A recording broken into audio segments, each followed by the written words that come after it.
My main concern, though, is my main question on North Korea that you really didn't address. I think you and a lot of people here, when you look at U.S. North Korea, I think that's fundamentally a mistake to look at it that way. I think we fundamentally have to look at North and South Korea. And what are North Korea's objectives toward South Korea? I don't think they've given up yet. Maybe they have. I don't know that. If they haven't given up, we've got a really big problem. Because that's where what you call the deterrence effect of the nuclear weapons plays a really big role. And you correctly put that, you didn't know. I mean, you said you don't know what they're thinking on that. I think that's what we need to figure out and convince them very quickly that South Korea is off the table. Otherwise, if you remember back in the 1970s, when they had a very large artillery capability against Seoul, before we really ramped up to challenge that, they were doing all kinds of mischief in South Korea, if y'all remember. And they were not getting punished for it.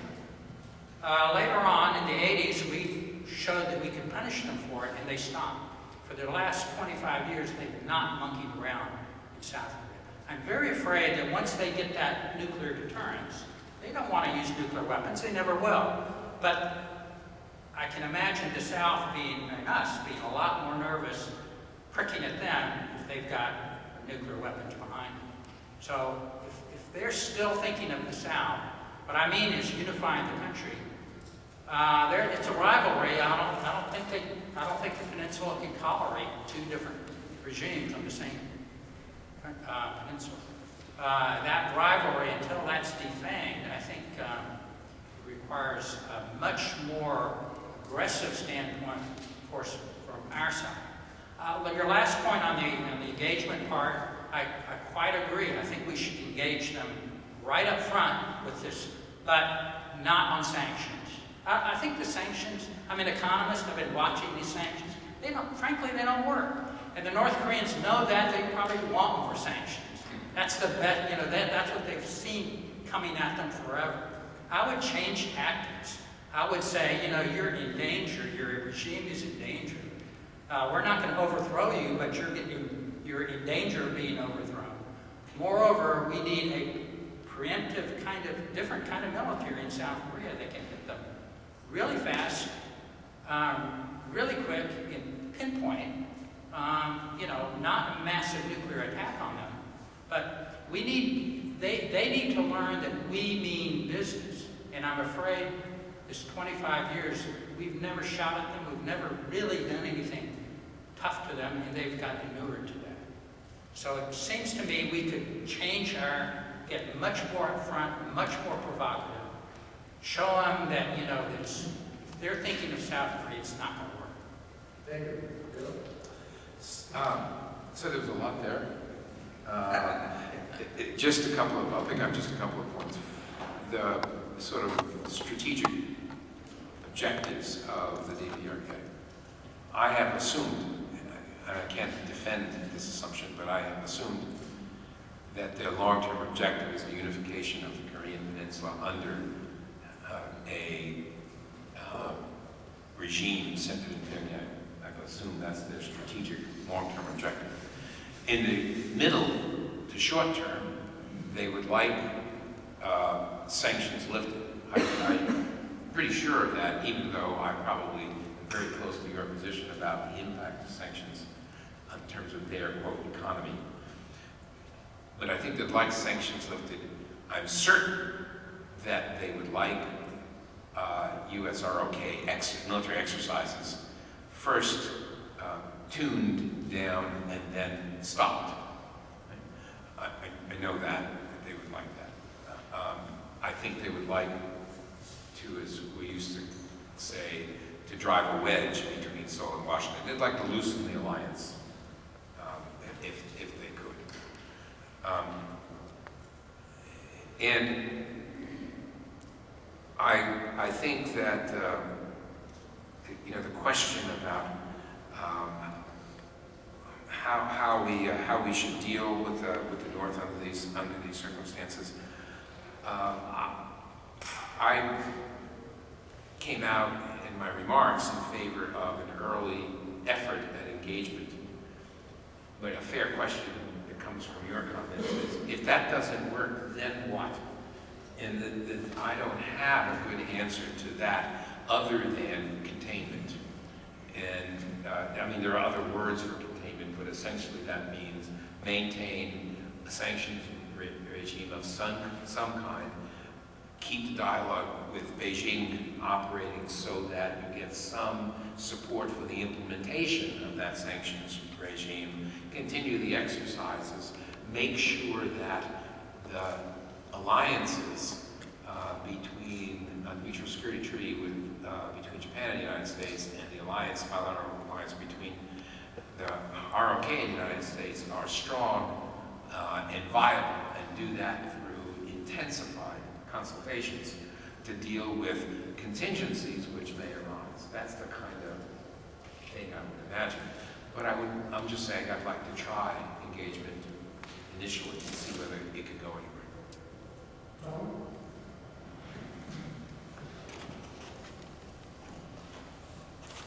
It's good to hear Dr. Carlucci. Been a long time, since Geneva 1949. I'm sorry, 94. It's fascinating to listen to your analysis and assessment of what the North Koreans might do, what their perceptions are, what can be done about them. But coming down to a specific area of talking the talks, you say beginning with the next administration, which will be installed in January. What specific steps or types of talks would you foresee or recommend for the new people to follow in line with some of the things you have listed? That's what I would hear about. And as you pointed out, there are some views who might say, well, new administration might harden sanctions right off the beginning of the administration so that it can have increased leverage to talk to North Koreans. And there are views that's not the way to go. And you discussed that, but to capture the momentum of opening dialogues with North Korea toward the eventual goal, I would say, dismantlement of the nuclear weapons on the Korean Peninsula. I think I agree when you said when someone like James Clapper says North Korea will never give up this. We had a lost cause when we pursued the denuclearization of the North Korean nuclear program. But he's also right, though, when he said North Koreans, and you sort of agreed to his view that North Korea it has to keep nuclear weapons as the key to survival. Is survival. So I see these things, and of course you reflect all your experiences and your insights from directly talking with the North Koreans and Kuala previously and Berlin earlier and other things. But I want to just mention one thing about the South Korean factor, its role in this whole occasion. I don't think North Korea believes it can unify Korean Peninsula under its own terms quite forcefully. I remember when Kim Jong-il said back in 2000 and told Secretary Albright that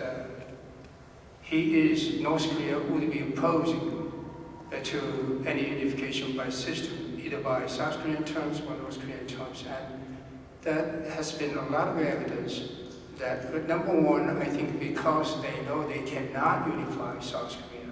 I mean, Korea under its own terms, as long as there is alliance with the United States. And then also, it's too much a different system. It's going to be long-term gradual path to eventual unification through stage of a de facto unification, if you will.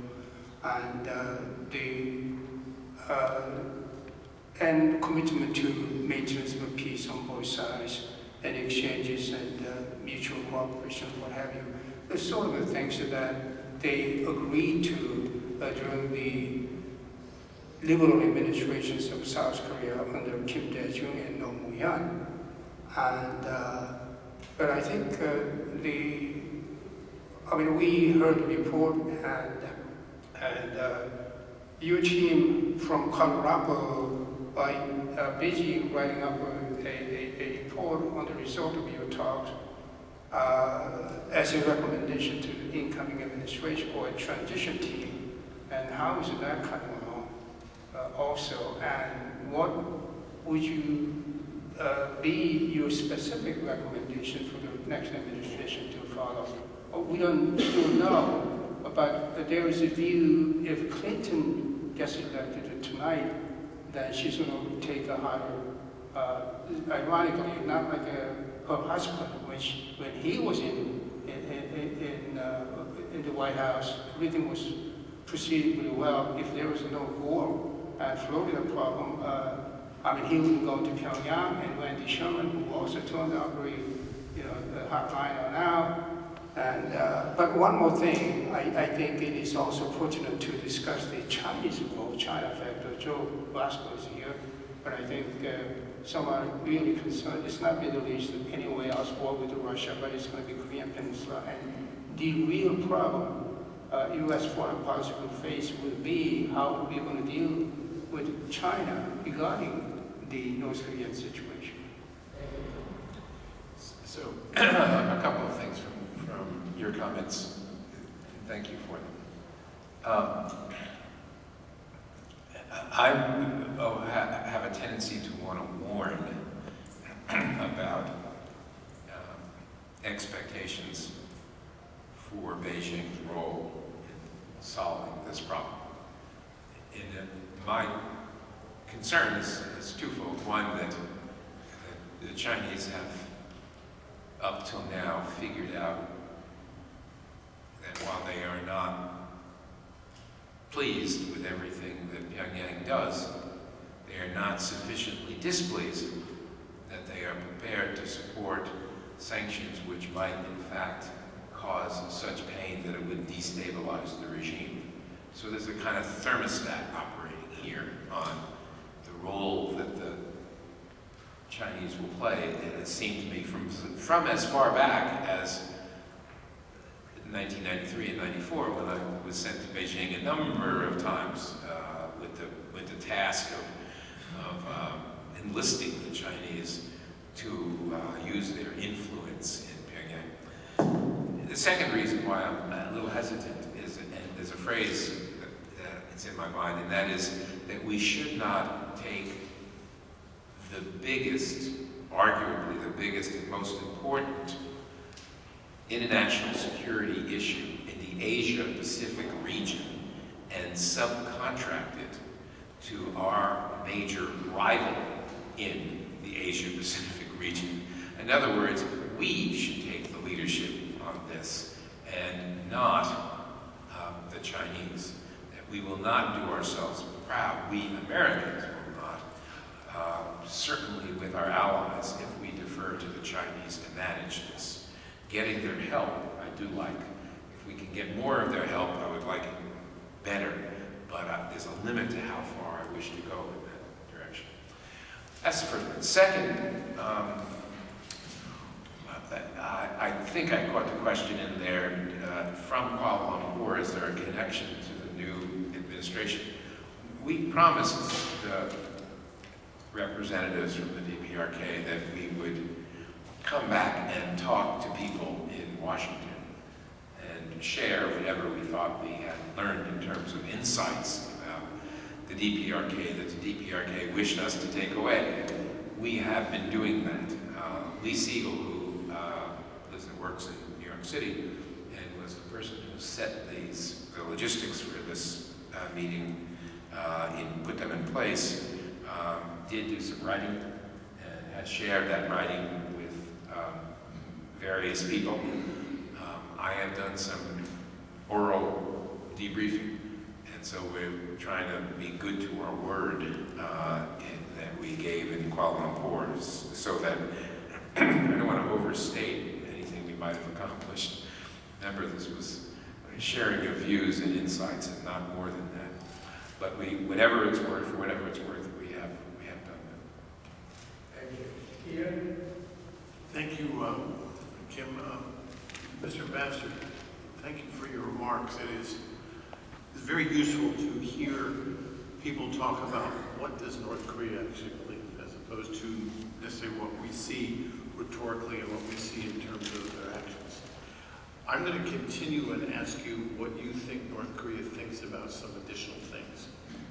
And I take them from the current news, which I think is important.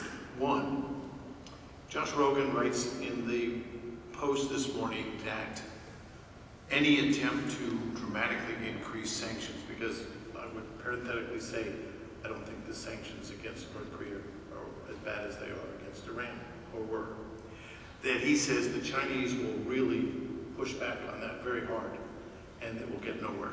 And I'm curious what, again, my preference, what do you think the North thinks about that? Second, the U.S.-China Commission will be issuing its report soon, the Congressional Chinese Commission, and they say that the Chinese modernization of its military is increasing much faster than what had been predicted by either our intelligence communities or our allies in East Asia. And my interest is that we rarely hear this. Does North Korea see itself as part of that effort to enhance and cooperate with China in terms of its military objectives? Third, Mr. Carlin of SIS writes that there have been an enormous number of what he calls missed opportunities between North Korea and the United